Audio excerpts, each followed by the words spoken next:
जैसे ललना अपना चेहरा आईने में देखती और निश्चिंत रूप से अपने को वो मानती है, ऐसे ही ओमकार की ध्वनि करते योगी अपने को वही आत्म रूप में मानते हैं, जानते हैं।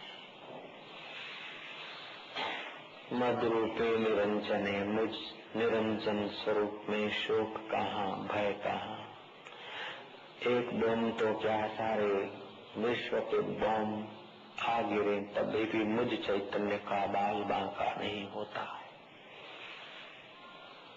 जैसे हजारों नदियां बाढ़ के तांडव करे तब भी आकाश को कुछ नहीं होता, ऐसे ही हमारे आत्मदेव को, परब्रह्म परमात्मा स्वरूप को, हमारे असली अपने आप को कुछ नहीं होता है। 12 मेघ गरजे, 12 सूर्य तपे, फिर भी मेरा निरंजन स्वरूप, मेरा असली जो मैं है, उसमें कोई फर्क नहीं पड़ता है।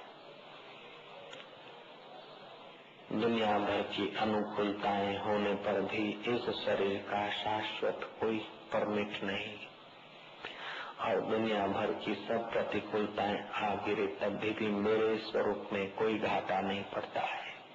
इसलिए मैं निश्चिंत हूँ और निरंजन स्वरूप में आप तृप्त। ओम शांति, ओम शांति।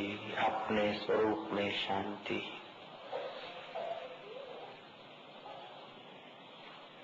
ब्रह्मदेव अपने स्वभाव में जगे हैं, भगवान विष्णु अपने स्वभाव में, भगवान रुद्र अपने स्वभाव में है, भगवान सूर्य अपने स्वभाव में है, सनकादि ऋषि अपने असली मैं के स्वभाव में है, राजा जनक अपनी असली मैं के स्वभाव में है, मदालसा रानी भी अपनी असली मैं के स्वभाव में थी। हम भी अपनी असली मैं के स्वभाव में जग जाएं, उसी क्षण सब दुख दूर हो जाएंगे सदा के लिए।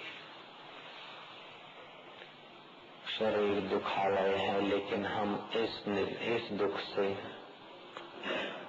कभी भी वंचित नहीं होते, क्योंकि हमारा स्वभाव निर्दुख है, निरसुख है।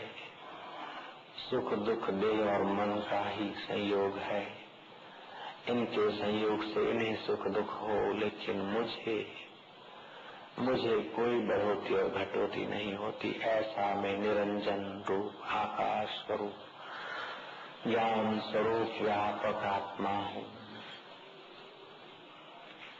मैं शांत आत्मा हूँ। मेरा मुझको प्रणाम है। वशिष्ठ में वशिष्ठ रूप धारण किए हुए था, मैंने राम रूप धारण किया था, मैंने कृष्ण रूप धारण किया था, मैंने क्राइस्ट रूप धारण किया था, मैंने मोहम्मद रूप धारण किया था।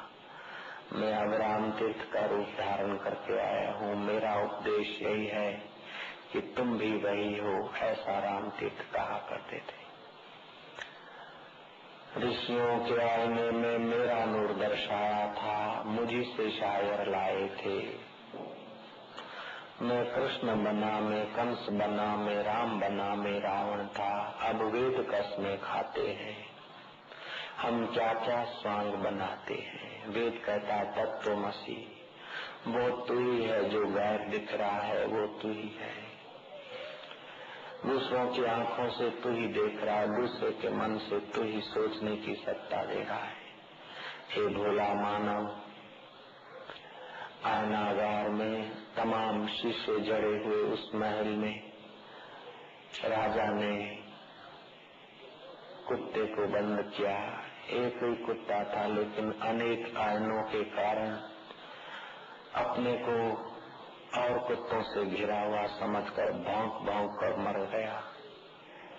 राजा ने कई कुत्ते ऐसे ही महल में बर्त किए, रात्रि को उनको डाल देते, सुबह तड़प तड़प के रात भर मरे हुए मिलते, क्योंकि गैर समझते थे।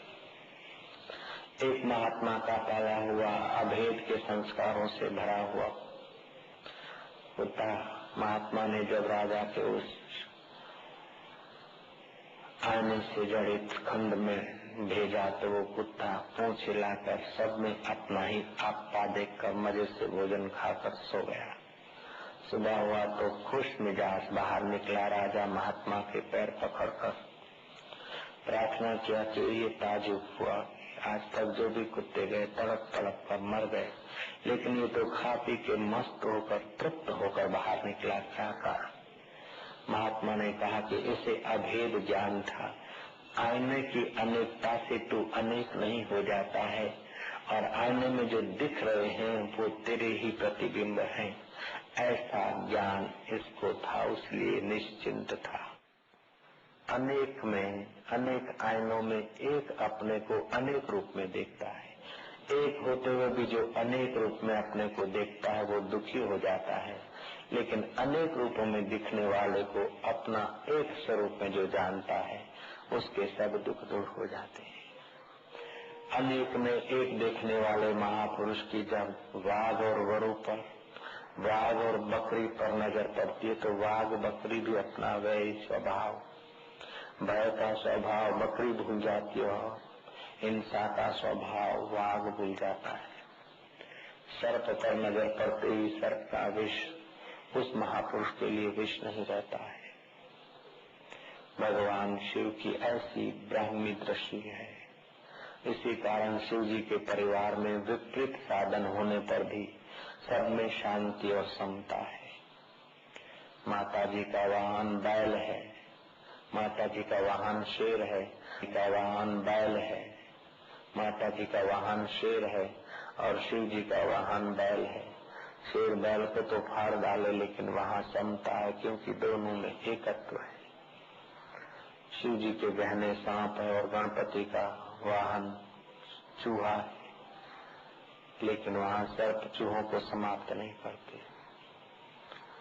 कार्तिक का मयूर है, मयूर और सर्प का विरोध है, फिर भी वहाँ समता है क्योंकि आकृति अलग है, लेकिन दोनों में चमकने वाला चेतन आत्मा एक है।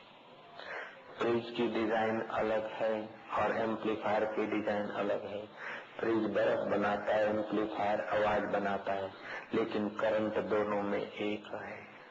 ट्यूबलाइट एकदम स्वच्छ श्वेत प्रकाश फेंकती है और सिकड़ी रंगीन, लेकिन दोनों का आधार एक। पंखा हवा फेंकता है और महाराज सिगड़ी हीट फेंकती है, लेकिन फिर भी करंट दोनों में एक है। ऐसे ही मन विचित्र है, बुद्धियां विचित्र है, शरीर के मॉडल विचित्र है, लेकिन सत्ता सब में वही। उस परम सत्ता का